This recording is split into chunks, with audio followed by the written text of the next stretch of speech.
So, the special source of this panel is that we have two Singaporeans. Yes, we do, yeah. So when does that happen? Here in never the US? happens. We did it specially just for this. So your practice is global, but you are in fact based in my home country. And so I thought we'd try to get an outside-in view of the US and what's happening certainly on the tariff front and policy front. So let's talk about Southeast Asia. Let's talk about ASEAN.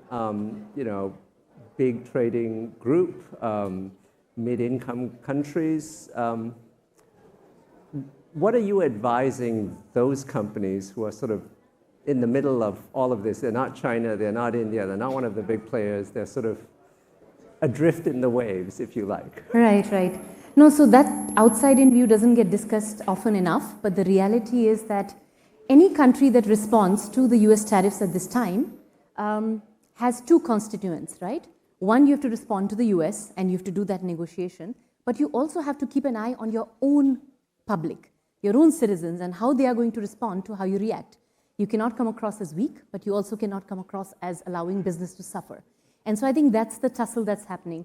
The way ASEAN has done it, and the Special Economic Ministers meeting said, we don't want to retaliate, we want to find a proactive way for a solution. And we want this to be a multi-pronged conversation that is not only about trade, but about multiple levels of relationships with the United States. But at the same time, they're also finding a middle ground between China and the US. I mean, Xi Jinping was on a rare tour of ASEAN. Yes. He spent 3 days in Vietnam, 3 days in Malaysia, sometime in Cambodia. He got 40 over trade deals in each market, and it's a tough one. So then, as soon as he left, the Prime Minister of Vietnam said, I have a special relationship with the United States. And you got to navigate that very carefully. So I think for these countries, there is that challenge. And for the superpowers, it's easier. For China, for Europe, for Japan, you always have retaliation in your back pocket. Right. You say, we're going to try and make a deal, but we don't want to appear weak. We will retaliate if it doesn't look like it's going anywhere. But for the emerging markets all over the world, they have to find a solution that allows the economy to grow. Because businesses, governments derive their legitimacy from the GDP growth. And that's a difference. Yeah. So that's at the governmental level. What do companies do? What does a mid-sized Philippine, Indonesian, Malaysian company do, just given the dynamics that you've laid out? Right now, they're just waiting and watching, but they're also trying to be a bit more agile. So unlike entrenched large businesses where you've got these supplier agreements that are 3-4 years long, some of these mid-sized businesses are trying to find a path by which they can move suppliers a bit more quickly. Some of them are doubling down on opportunity, right? So businesses in India are looking at opportunities they can get from manufacturing for the US market. Right. And they're trying to lobby their governments, right? So that is, if you see, there's a lot of conglomerates in these markets, and those conglomerates wield a lot of influence with the governments. So they're trying to create pro-business outcomes on the back of that. Are they able to, are you seeing businesses moving quickly, or are they trying to find opportunities, or are they somewhat paralyzed? Are they watching and waiting? And how long can they afford to wait? It is very similar to what I heard this morning about businesses in the US.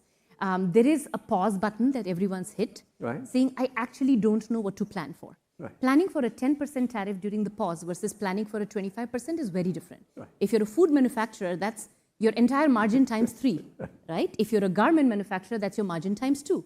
So there's a big difference on how viable I'll be in each scenario and which markets I would go to. So yes, paralysis is a big theme. Uncertainty is a big theme as well. And then trying to figure out ways by which they can just stock up inventory and wait this out. Now, they can do that for 6 months. But if this goes on for another 6 months, right, I think that's where you have to start making some decisions.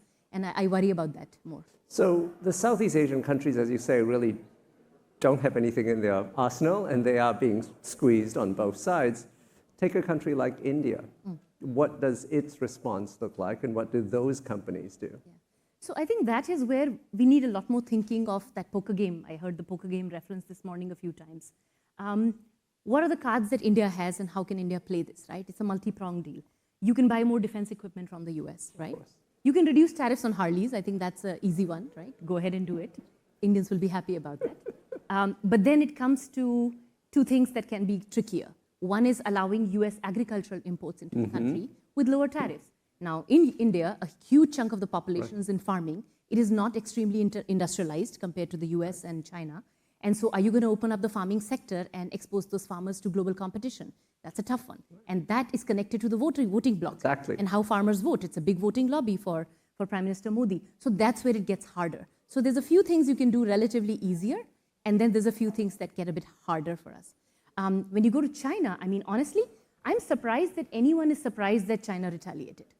Like, they had to retaliate. It's the second largest economy in the world. They consider themselves a superpower.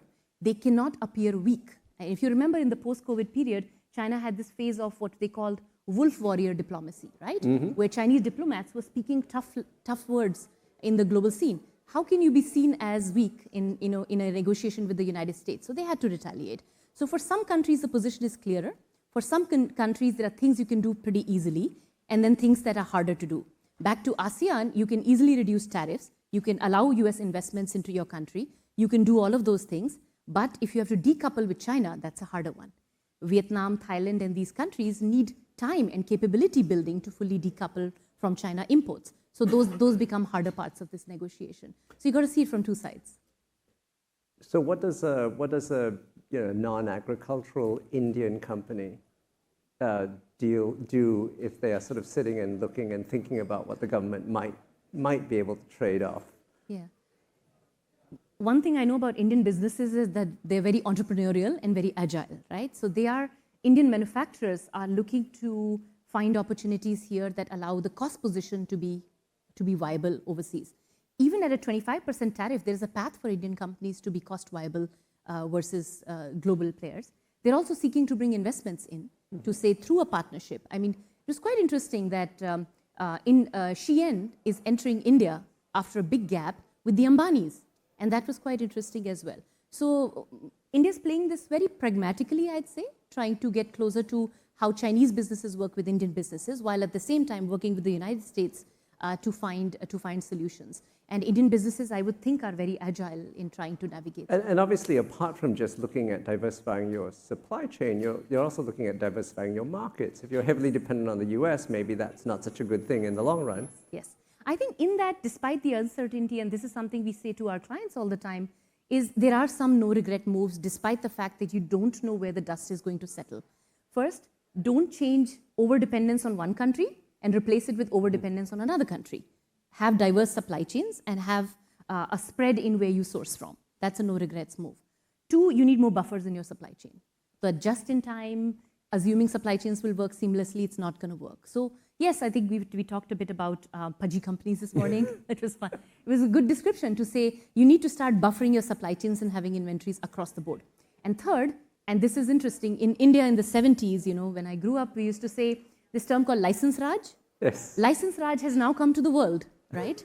And so we have to find a way by which companies don't have trade compliance experts. They don't have people who can understand regulation. They don't know people who can work this regulation to minimize the burden on trade execution, not lobbying, not outcomes, but execution. And I think all those people will have to be found very quickly and hired very quickly.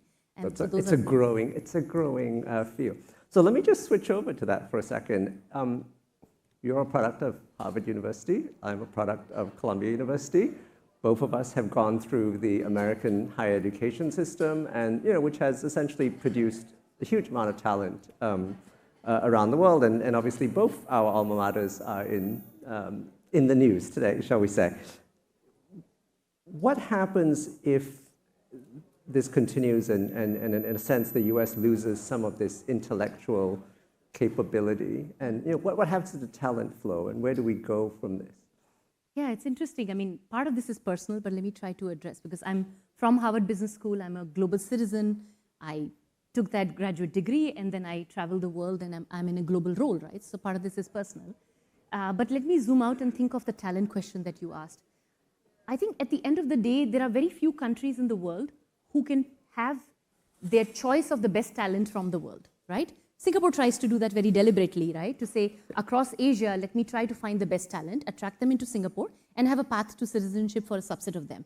US does that times 100, and has done that organically for several decades. And it's a good position to be there, because then that talent comes and innovates, that talent comes and drives all of those things. So I think not just for the US, but even for Europe, for Asia, you'll have to think about it in terms of what I call the talent triangle, right? On one hand, you have global migration, and you need to be open to the best talent of the world in order to create innovation, in order to have some of the best AI talent, some of the best tech innovators into your country. The second tip is skilling your own people. How do you move your own people up the curve? If you have limited ability to bring talent from outside, you got to skill your own people. And the third, frankly, is AI and technology. Say US wants to create manufacturing jobs in the US, there are not enough Americans wanting those jobs, then you got to find AI and technology. Every country is going to have to balance that talent triangle. You can't block all three. You can't say, I don't want AI, I don't want migration, and I can't do skilling. And you can't do all three either. So I think those choices are going to get a different reframe. US was able to have good migration, move up on technology, but with limits, and of course, do some skilling, but get away with not that much of it, right? So now you got to do all of it. And that's the question you have to figure out. And I think we've run out of time, but I would love to carry on this conversation, but thank you so much. Thank you for having me.